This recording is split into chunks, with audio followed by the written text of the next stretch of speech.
Many people have open enrollment with their employee benefits each year. Typically, they have 2 to 4 different insurance options based on different varieties. Some have no deductibles, other ones do have a deductible.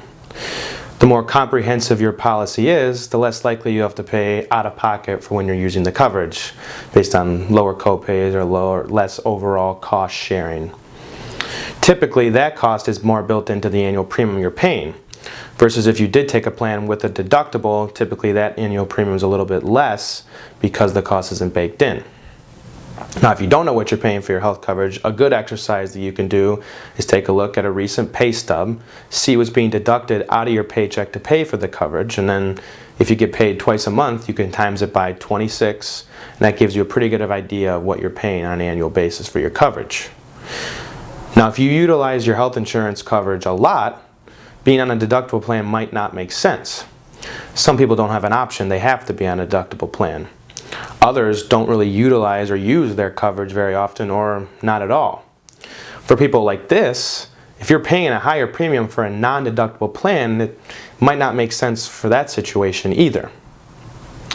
Now in 2019, if you had a minimum deductible of $1,350 for single or $2,700 for family, you were qualified to be able to fund a health savings account, or an HSA.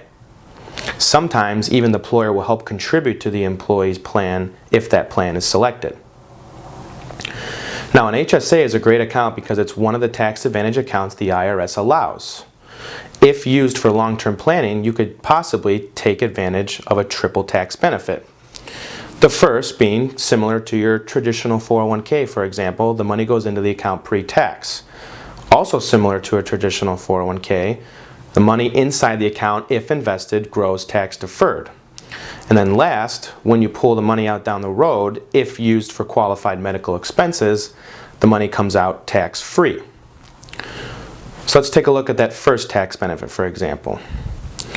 Let's say you were in the 20% federal tax bracket. You live in the state of Michigan, so you're paying 4.25% in state income tax, and then you're employed through a company, so you're paying 7.5% at FICA. You're roughly at 32% in taxes, and obviously that's growing as you go to the higher brackets.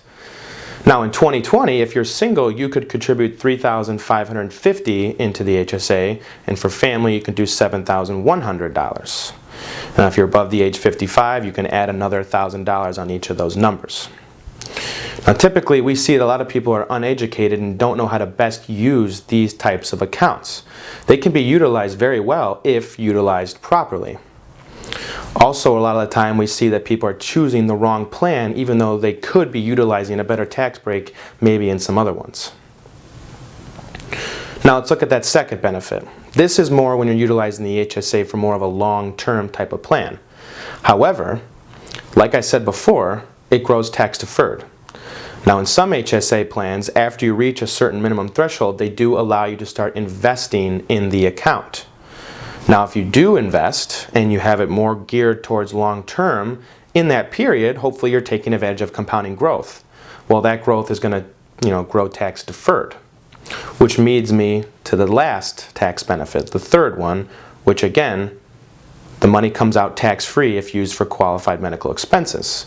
So, if you're utilizing an HSA, you don't have to spend the money each year. It rolls over after each year. So if you're not spending it, letting it grow and investing it, and then down the road, you utilize the money for qualified medical expenses, that's coming out tax-free. Similarly, kind of like a Roth IRA. However, if you remember, it went in pre-tax. So you're getting the pre-tax up front, you're getting the tax-deferred growth, and then you're getting it tax-free out when you pull it for qualified medical expenses. Hence the triple tax benefit if used properly. Now everyone's situation is different. Some don't allow for an HSA, but if an HSA is suitable for your situation, it's a great account for tax efficiency and effectiveness for long-term planning and goal setting. Thank you.